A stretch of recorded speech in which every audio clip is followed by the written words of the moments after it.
Americano de Administração e Direito. Doutor Jorge Ulisses, muito obrigado pela sua participação mais uma vez aqui na TV Justiça. Eu gostaria de começar, inclusive, mostrando este livro, que é o que trata exatamente desse assunto, com a permissão do nosso colega aqui da TV Justiça, Alexandre Machado, que faz a apresentação do Encontro com o Autor, que é um programa dedicado justamente a falar a respeito da literatura jurídica. Com a permissão dele, nesse sentido, nós hoje no Fórum estamos falando a respeito dessa literatura jurídica que, me parece, surgiu exatamente, a ideia deste livro, Dr. Jorge Ulisses, da constatação há mais de 10 anos da inexistência de bibliografia em relação a este tema, os tribunais de contas, que são de suma importância para a administração da própria justiça e também das atividades do Poder Legislativo, do Poder em geral, mas que, no entanto, não existia uma literatura a este respeito. Como é que foi essa constatação, doutor? Quando eu deixei a magistratura e fui trabalhar no Ministério Público do Tribunal de Contas, eu fiquei surpreso com a absoluta ausência de literatura. Exatamente como você colocou, Carlos Eduardo. Não existia livro sobre tomada de contas especial, os procedimentos é de difícil resgate em termos de a gente manter uma coerência no tribunal em relação a tudo que se passa. As pessoas não têm ideia da riqueza que é o volume de competências que o Tribunal de Contas tem. E, naquela época, eu me propus escrever um livro que abordasse e preenchesse essa lacuna para que outros não tivessem que passar pela mesma estrada que nós estávamos passando. Mas eu levei 10 anos para fazer esse livro, né? No meio eu tive que parar, elaborar outros trabalhos, outros livros, e só no ano passado, em dezembro do ano passado, foi que eu pude concluir o meu sonho, que era exatamente trazer um livro que cuidasse da jurisdição e de todas as competências do Tribunal de Contas.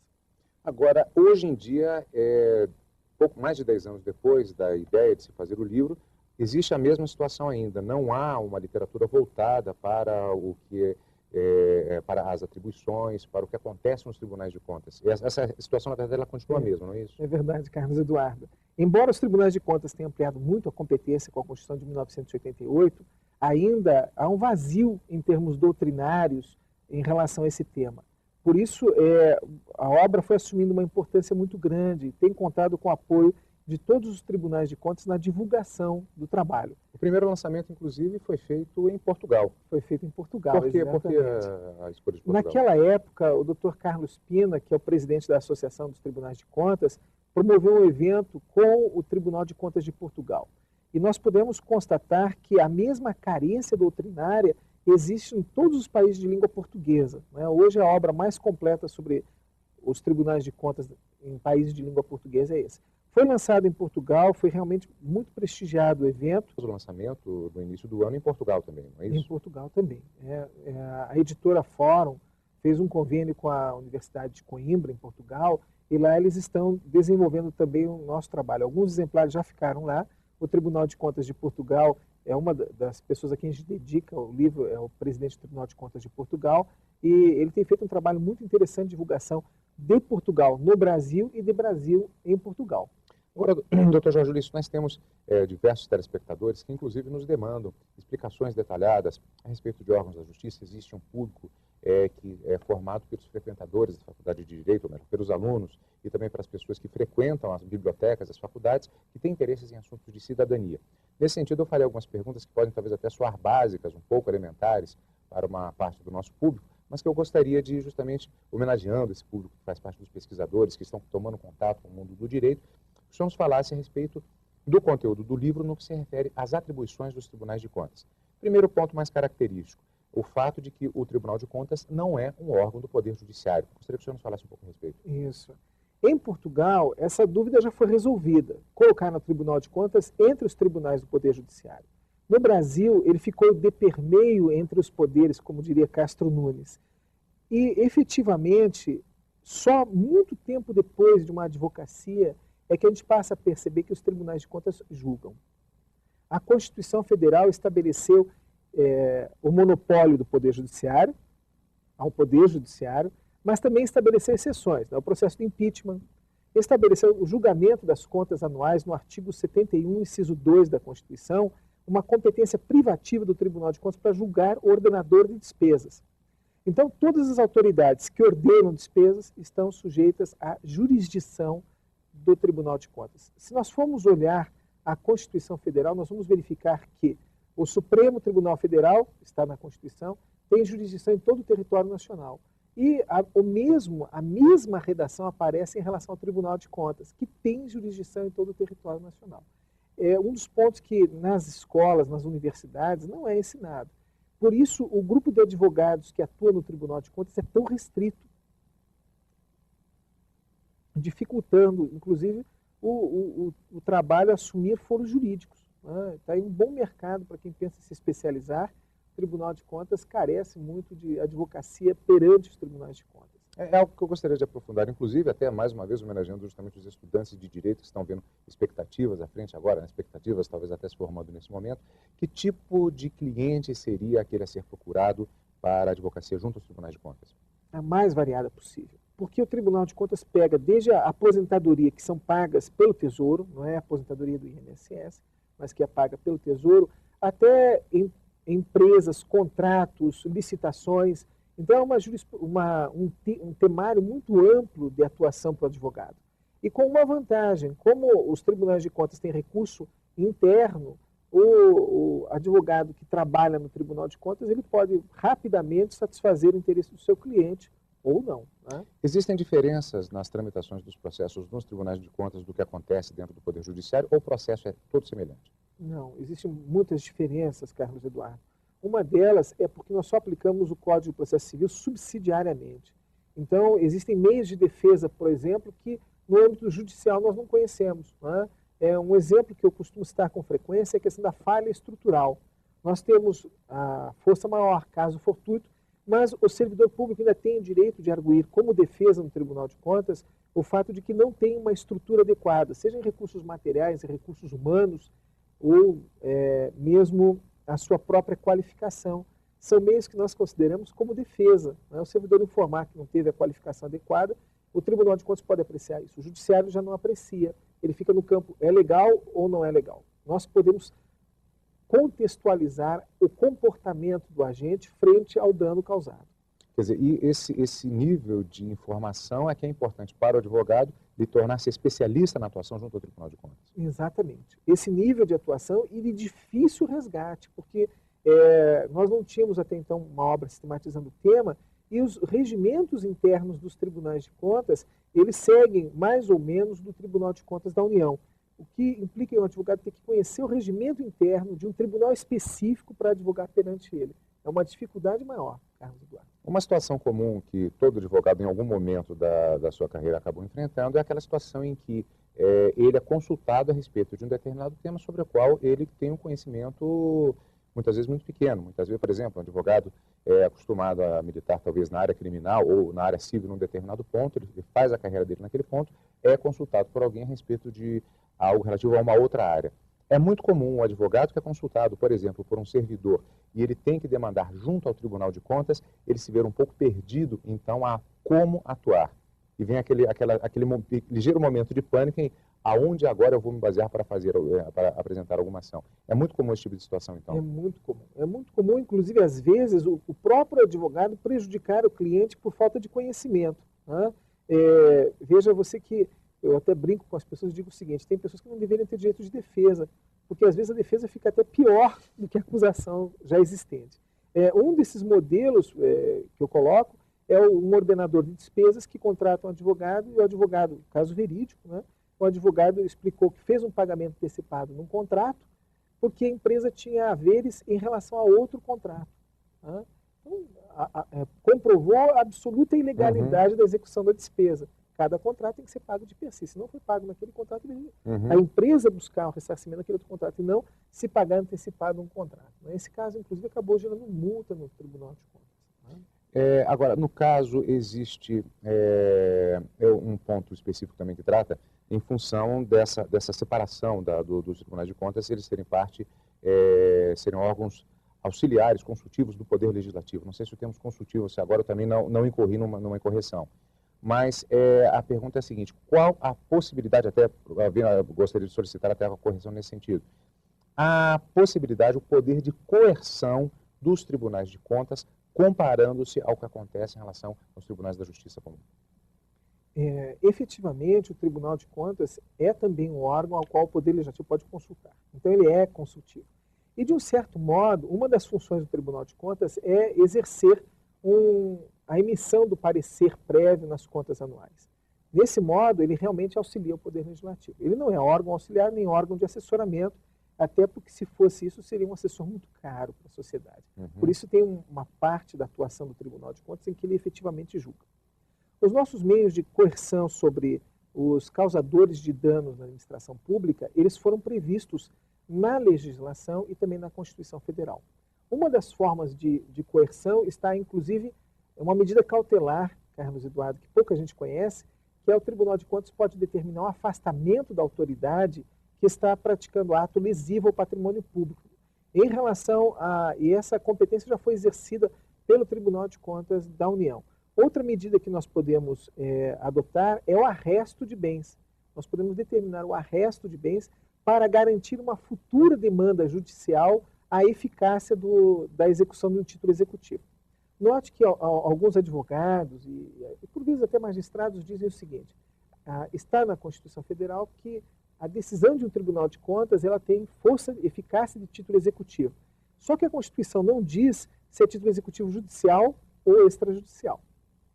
No nosso entendimento, essa questão fica superada porque é o único título executivo que está expressamente previsto na Constituição Federal. Único. Né? Todos os outros não estão previstos. Estão previstos no Código de Processo Civil.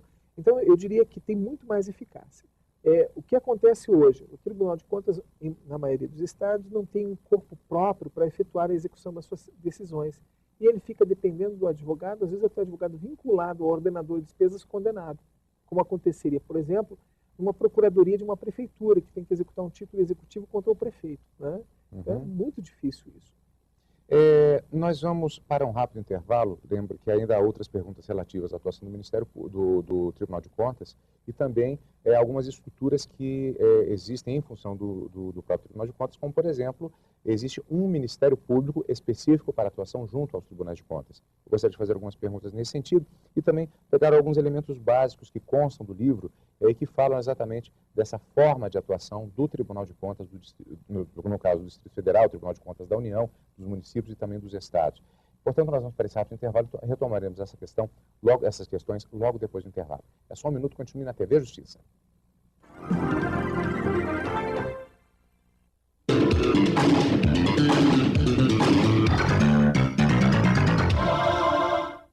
Eu queria saber o que é falso testemunho. Falso testemunho é um delito previsto no Código Penal brasileiro e, em geral, tem uma pena de 1 a 3 anos, podendo, então, em algumas hipóteses, essa pena ser estendida de 2 a 6 anos, quando a conduta criminosa foi praticada, o falso testemunho, foi praticado nos autos de um processo criminal. Quando o cidadão é convocado a juízo para depor, deve limitar-se a responder às questões dentro do seu conhecimento. Caso não se recorde, basta informar o magistrado que não se lembra dos fatos. O que o judiciário busca é apenas a verdade dos fatos.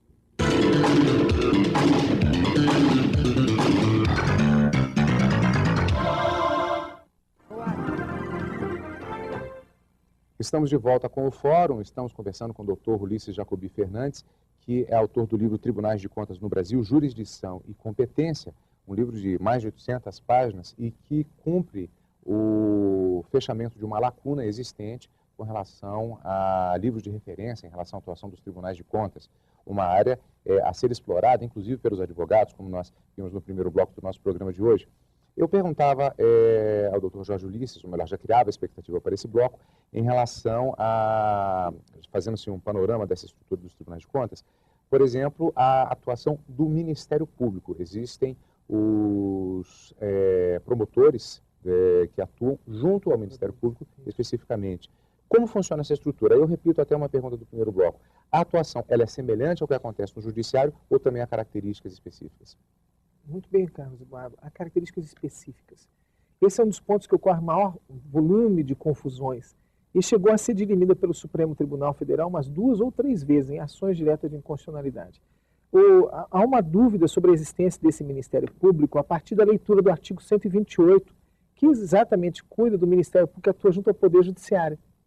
O Ministério Público que atua junto ao Tribunal de Contas, ele não está no artigo 128, aí onde nasce a dúvida. ele está no artigo 130 da Constituição, que manda aplicar aos seus membros as vedações, impedimentos e prerrogativas do Ministério Público Comum. O Supremo Tribunal Federal enfrentou essa questão, embora seja uma instituição secular também funcionando junto ao Tribunal de Contas, o Supremo Tribunal Federal enfrentou a questão em pelo menos 3 ações diretas de inconstitucionalidade, onde está sendo estabelecida a fisionomia. Note que ainda é um processo de evolução. Né?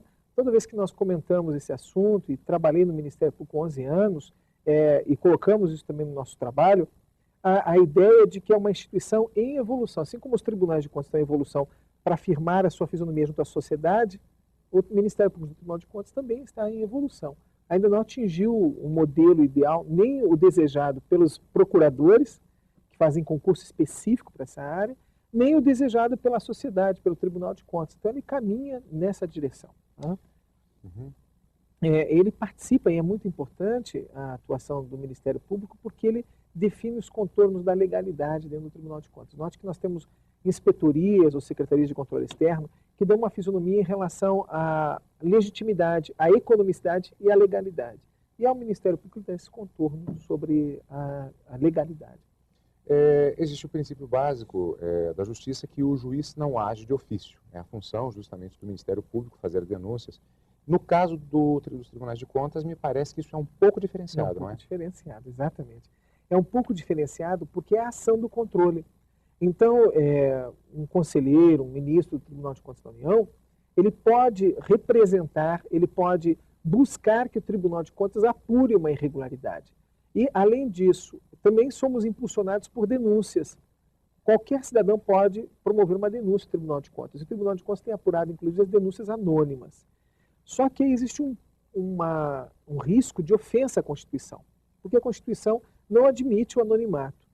Para nós apurarmos uma denúncia anônima, nós temos que receber a denúncia, retirar dela os elementos, promover uma inspeção e, a partir da inspeção, definirmos a responsabilidade, não em cima da denúncia propriamente dita.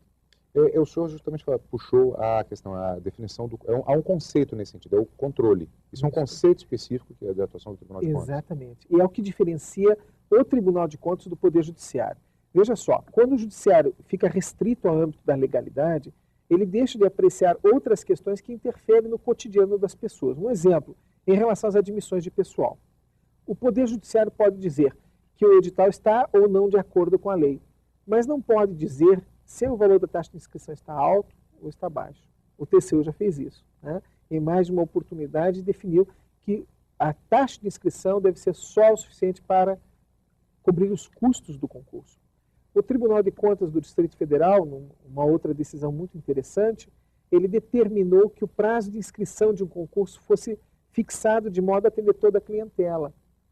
São decisões que não estaria, em princípio, afetam ao Poder Judiciário. Mas como o Tribunal de Contas trabalha em 3 vetores, legitimidade, legalidade e economicidade, ele pode avançar um pouco mais em relação ao mérito do ato administrativo. Justamente aí algo que talvez não passe pela cabeça da maioria dos cidadãos, que é o fato de que existem determinados assuntos que eles poderão ser tratados exatamente no âmbito do Tribunal de Contas. Esse é um caso.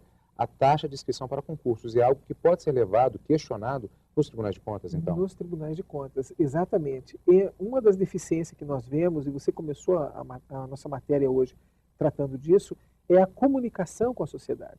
Nós efetivamente não temos um meio ideal de comunicação, assim como o Judiciário também não tinha e passou a ter com a TV Justiça. Nós temos uma deficiência de comunicação. Eu acredito que a hora que a sociedade toma conhecimento de todas as nossas competências, ela passa a confiar mais na instituição. E uma prova de que isso está ocorrendo já é o crescimento do volume de denúncias no Tribunal de Contas. O crescimento, inclusive, da expectativa do administrador público que nós estamos atuando visando corrigir uma ilegalidade. Há algum tempo atrás, a ação do Tribunal de Contas era sobre o gestor que já tinha deixado o cargo. Hoje ela é quase concomitante. Então é mais fácil a gente reparar os erros que estão acontecendo. Por exemplo, a atuação no exame de editais de licitação. Ela ocorre, e às vezes a gente suspende uma licitação, mas ocorre concomitante. Isso atrai maior responsabilidade para o Tribunal de Contas e também, ao mesmo tempo, maior segurança para o gestor. Inclusive, o seu livro aborda, em um capítulo específico, se eu não estou enganado, é a questão do controle relativo às contas do presidente da República, não é isso? Isso é um capítulo específico no livro. Por quê? Porque é a atribuição mais importante do Tribunal de Contas, é emitir um parecer prévio para o julgamento político pelo Poder Legislativo. A função do Tribunal de Contas, inclusive na Constituição, há muito tempo vem errado, ela vem colocando as contas do presidente da República, quando, na verdade, os 3 poderes já estão lá dentro colocando as suas contas. Daí porque, se ocorre uma irregularidade no âmbito do Poder Judiciário, o titular do Poder Executivo não pode ser reprovado por causa disso. O Tribunal de Contas ele emite um parecer prévio dizendo se as contas são regulares com ressalvas ou irregulares. A consequência prática da atuação do Tribunal de Contas é que, em relação aos municípios, esse parecer só pode ser derrubado por voto de 2/3 do Poder Legislativo. Em relação aos demais, ao Poder Estadual e à União Federal, a atuação do Tribunal de Contas, se ele rejeitar uma conta, na verdade ele está também informando que deixou de agir a tempo para corrigir as irregularidades. Efetivamente, só diante de uma recusa do Poder Executivo em adotar as providências exigidas é que caberia uma irregularidade de conta. Isso não gera um problema, inclusive, do ponto de vista político, e até a própria questão da governabilidade, não há um descompasso nesse sentido? A governabilidade, à luz dos princípios estabelecidos na Constituição Federal, ela se faz com a participação do Poder Legislativo. Note, o Poder Legislativo aprecia o orçamento. O Poder Legislativo define os níveis de arrecadação e, no final, ele julga para verificar a compatibilidade entre o desejado e o permitido dentro do sistema legislativo. Então, é exatamente o sistema de freios e contrapesos, né, que o nosso, eu diria assim, teoria da separação dos poderes ainda caminha numa evolução. Hoje a gente tem a ideia de 3 poderes, mas fica difícil a gente situar dentro desses 3 poderes a atuação do Tribunal de Contas, a atuação do Ministério Público, né, o que mostra a necessidade de uma revisão até dessa teoria na atualidade. Afinal, ela já está ficando velha, né? A partição dos poderes. No caso, em relação ainda a essa questão do controle, existem 2 princípios que são o princípio da segregação das funções e a independência técnico-funcional. Do que se trata esses 2 princípios? Qual a relação nessa questão do controle? Carlos Eduardo, são princípios pouco conhecidos, né? No âmbito do direito, a gente não estuda isso na faculdade. Segregação das funções é um princípio que obriga a que a gente separe a função de controle das demais funções. Então, hoje, o controle interno no Brasil está estruturado e, em vários níveis, ele acaba assumindo outras funções. Ou vira órgão de assessoramento, ou vira um órgão da contabilidade, ou ele fica vinculado à própria autoridade que ele está fiscalizando. Outro princípio, o princípio da qualificação técnica, é que a atuação do Tribunal de Contas, de qualquer órgão de controle, deve se fazer em cima de uma própria qualificação dos seus servidores e uma independência técnico-funcional. Veja só, no âmbito do Tribunal de Contas do Distrito Federal, por exemplo, não cabe a um conselheiro dizer a um analista o que ele deve escrever ou não. Ele tem independência técnico-funcional. Não tem administrativa, evidentemente, né? Quem vai definir o horário de chegada, o horário de saída, quais são os roteiros de inspeção que vai fazer é o Tribunal de Contas.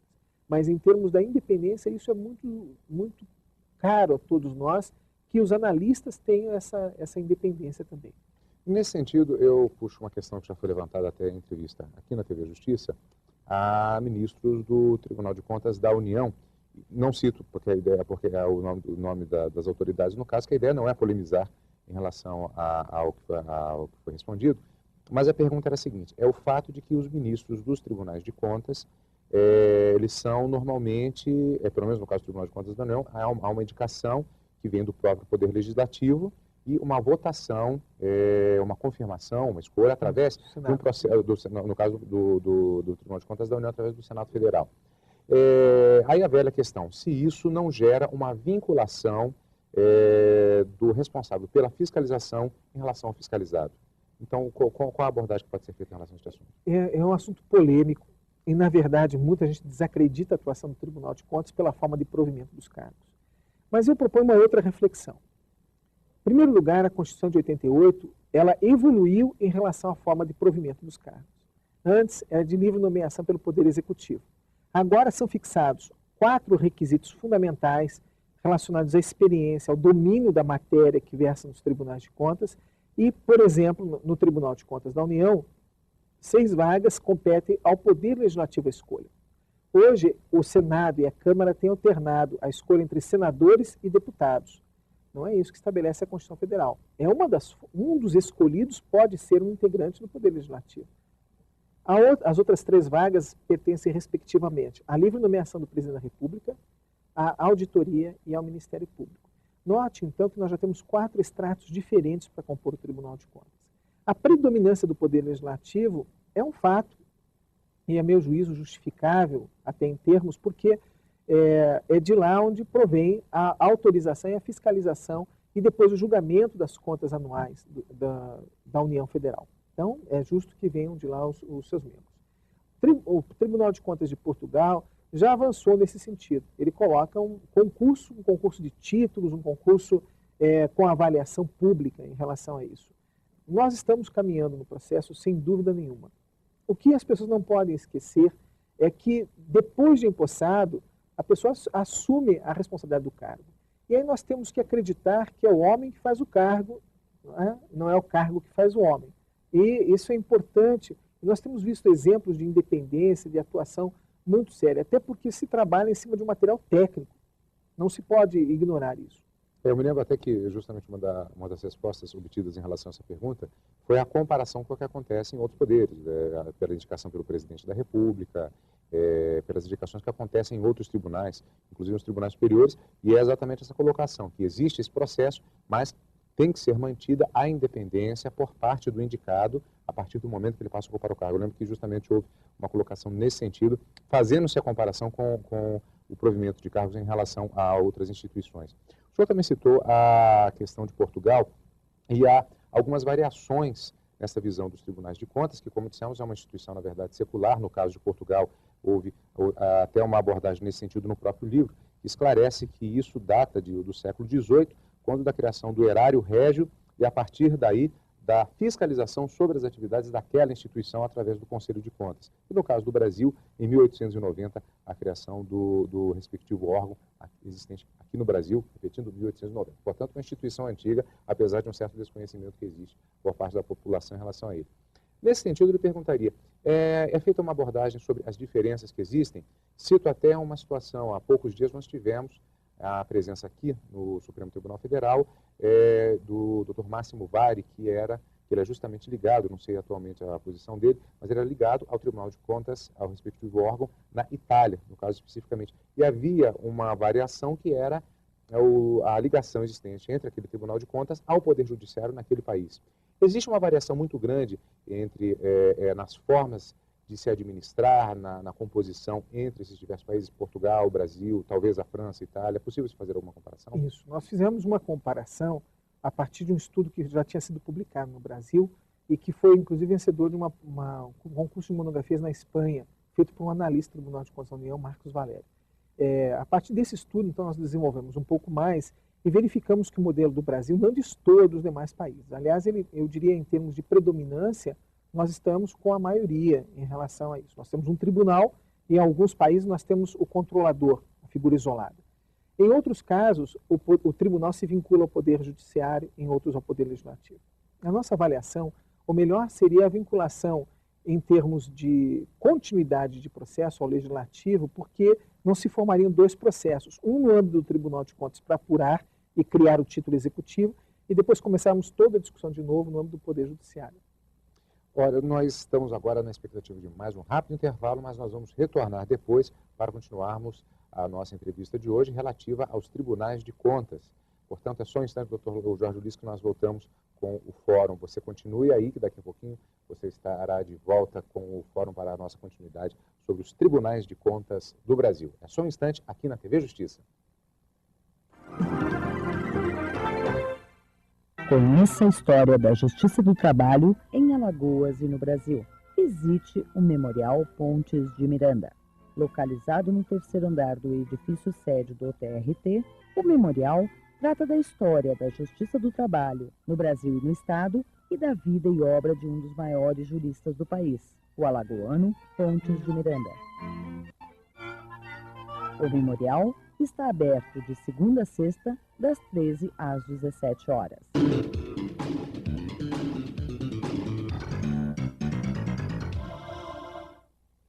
Eu gostaria de saber quando um caso de roubo a bancos é julgado pela Justiça Federal. A competência da Justiça Federal se dá quando ocorre algum crime envolvendo, tendo como vítima alguma entidade federal, como é o caso da Caixa Econômica. Quando há crime contra a Caixa Econômica, a competência aí para apuração do ilícito é da Polícia Federal. Quem tem legitimidade para promover a ação penal é o Ministério Público Federal e, consequentemente, a competência também é nossa, da Justiça Federal. Diferentemente do que ocorre quando se trata do Banco do Brasil, por exemplo, que embora tenha uma participação acionária da União, mas ela é uma sociedade de economia mista, como tal, a competência é da Justiça Estadual.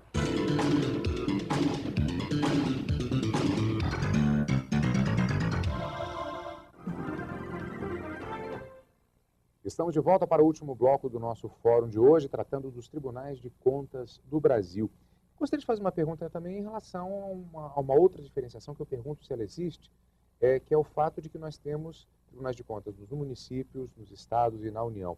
Há uma diferença na forma de atuação ou há uma hierarquia em relação a essas atuações dos tribunais de contas? Na verdade, não tem nem hierarquia, embora as pessoas achem que tem, né? Também não tem um modelo estruturado diferente. A Constituição de 1988, ela fixou no artigo 75 que tudo que ela coloca para o Tribunal de Contas da União, seja competência, seja forma de provimento, tem que ser estendido aos tribunais de contas dos estados, do município e do Distrito Federal. Então, todos seguem mais ou menos a mesma estrutura. Alguns criam pequenas diferenças na sua legislação, mas são criações muito pequenas que não justificariam um trabalho mais detalhado sobre esses tópicos. Nós, de passagem, abordamos essa questão, mas, como regra, segue o TCU. Uma situação que eu não sei se chega a gerar polêmica, mas que é, no mínimo, curiosa, é a possibilidade dos tribunais de contas terem o chamado controle sobre danos. Como se dá isso? Essa é uma das questões mais complexas no âmbito do Tribunal de Contas, porque o dano pode provir de negligência, imprudência, imperícia, mas também pode provir de dolo, pode provir da falta de conhecimento do servidor, pode provir ainda da intenção do locupletamento. Isso não é raro. Então, os tribunais de contas procuram atuar, e nós temos meios de fazer isso, porque começa inicialmente com a própria autoridade administrativa. O gestor que verifica um dano no âmbito da sua atuação, seja inclusive decorrente até de uma ação judicial, ele pode iniciar um processo chamado tomada de contas especial. Além disso, o Tribunal de Contas faz inspeções e auditorias e pode verificar o comportamento danoso de um servidor. Existem várias ações em todos os tribunais de contas correndo, buscando a reparação do dano. Quer dizer, há a possibilidade, então, de controle do Tribunal de Contas em relação a ações judiciárias, desde que vinculadas a instituições administrativas e, lógico, por consequência, ao erário público? Existe essa possibilidade também? Existe e nós tratamos esse trabalho porque, na verdade, hoje, o judiciário não pode ser uma caixa preta. Nós fazemos um acompanhamento também de algumas ações em relação à atuação do advogado. Veja só, um advogado perder uma causa não é causa de reparação de danos. Afinal de contas, o advogado não é um segurador dos bens públicos. Mas o advogado que deixa de apresentar a contestação quando a matéria envolvia estritamente questões de fato, ele pode, com a sua negligência, gerar um dano. E por isso o Tribunal de Contas tem direito de atuar sobre essa questão. O que hoje se discute, inclusive, é a possibilidade do Tribunal de Contas penalizar o advogado junto com o em razão de parecer emitido. Essa questão voltou a ser controvertida em função de uma decisão do Supremo Tribunal Federal. Mas a outra, a negligência ostensiva de um advogado ou de um procurador de um órgão na defesa do interesse público, essa pode ser acompanhada. Inclusive, Carlos Eduardo, existe um ponto aqui que até hoje as pessoas não se perguntam. Veja só, o Poder Judiciário vive condenando a administração pública com frequência em relação ao dever de reparar o dano, responsabilidade civil do Estado. E poucas vezes se busca na Justiça ou no Tribunal de Contas a ação regressiva, porque a ação regressiva pode ser demandada no próprio Tribunal de Contas contra o servidor causador do dano. Normalmente as pessoas se preocupam muito com o pagamento à custa do erário, mas não se volta contra o servidor que ensejou o dano. Agora, me parece que é bastante amplo também o número de ações que podem ser apresentadas. Eu pergunto porque nós estamos falando em termos teóricos, Mas para o cidadão comum, isso pode refletir em algo que tem a ver com a própria rua onde ele habita, a atuação de um funcionário público, por exemplo, na instalação de uma rede elétrica, alguma coisa nesse sentido. Quer dizer, são ações que podem e devem ser encaminhadas ao Tribunal de Contas e que muitas vezes o cidadão não tem conhecimento disso. Não tem conhecimento. Veja só, uma das coisas que nós deveríamos fazer nesse exemplo que você colocou para nós de conteúdo prático está passando o asfaltamento. É eu tomar conhecimento daquele procedimento e verificar se o que está sendo realizado está de acordo com o que foi contratado pela administração pública. Se a camada de asfalto, ao invés de ter 6 centímetros previstos no edital, está tendo 2 centímetros. Então, isso representa um dano ao erário. Toda vez que houver envolvimento de dano ao erário na conduta de um servidor público, imediatamente nasce a competência do Tribunal de Contas. E é para isso exatamente que a gente tem um canal aberto com a sociedade. Nós vamos verificar no Brasil inteiro essa ênfase vem ocorrendo. Não existe controle eficiente se o cidadão não tiver conhecimento do seu papel como controlador. O controle, na verdade, nasce com o controle social, para depois atingir o Tribunal de Contas. Todas essas cobranças que fazem em relação aos tribunais de contas são extremamente úteis, né? A partir da lei de responsabilidade fiscal e a partir dos episódios envolvendo nos Estados Unidos a Enron e as empresas de consultoria, o cidadão passou a perceber que a atividade de controle não pode ser delegada ao particular. E isso fez com que os tribunais de contas crescessem cada vez mais na sua atuação. Isso é uma situação curiosa, então, quer dizer, nesse sentido existe, de fato, a possibilidade do cidadão atuar como fiscalizador, como eu disse, de situações que, na verdade, são corriqueiras. De repente, alguém está nos ouvindo agora e existe uma obra pública, por exemplo, um asfaltamento de uma determinada via que passe praticamente ou em frente à própria casa do cidadão. Ele tem o direito, então, a acessar o edital daquela obra e, se possível, talvez não sei o grau de facilidade que talvez existiria na prática em relação a isso, mas ele teria o direito e a possibilidade de verificar se aquela obra está andando de uma maneira correta e fazer uma denúncia, então, com relação a isso. Fazer uma denúncia. Você me lembrou aqui um caso que tramitou dentro do Tribunal de Contas, em que o servidor denuncia que estão asfaltando uma rua já asfaltada, né? Então, note a preocupação dele com o dinheiro público na sua região. É esse o papel que as ONGs deveriam fazer, que o cidadão tem direito de fazer. A questão, por exemplo, no Distrito Federal da arrecadação das multas aplicadas pelos chamados pardais, sistemas eletrônicos. A destinação dela, tudo isso nós estamos apurando e tem também denúncias de cidadãos querendo a apuração desse fato. E aí são juntadas ao mesmo processo e tem uma tramitação. A fiscalização de processos licitatórios. Qualquer cidadão na lei de licitações pode representar ao Tribunal de Contas, mesmo que não seja licitante. Ele pode ir ao Tribunal de Contas e exigir que o Tribunal de Contas fiscalize um determinado ato. E eu posso garantir a você que até onde a gente tem conhecimento, essas denúncias não deixam de ter andamento. Agora, e de que maneira são feitas essas denúncias?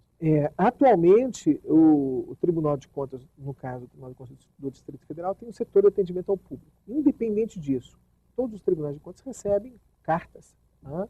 Agora, alguns já criaram suas ouvidorias em termos eletrônicos, né? Remessa de e-mail, também é uma forma do servidor fazer denúncia.